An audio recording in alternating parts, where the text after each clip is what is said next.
لله ما في السماوات وما في الأرض وإن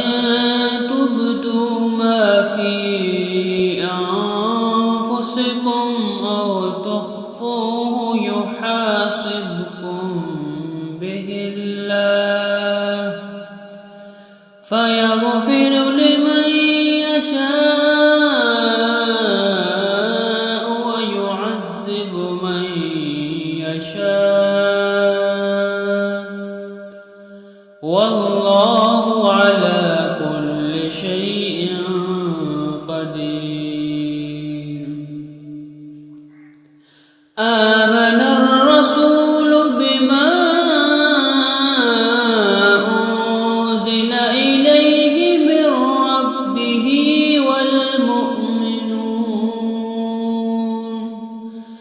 كل آمن بالله وملائكته وكتبه ورسله لا نفرق بين أحد من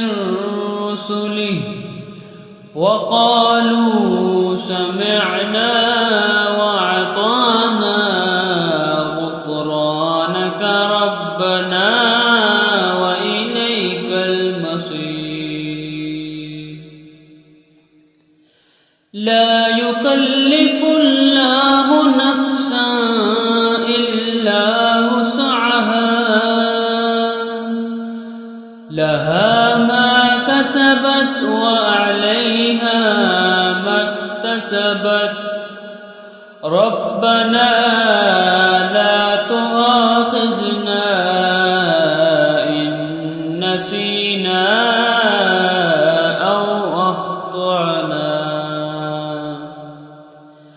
ربنا ولا تحمل علينا إصرا كما حملته على الذين من قبلنا ربنا ولا تحملنا ما لا طاقة لنا به واعف عنا واغفر لنا وارحمنا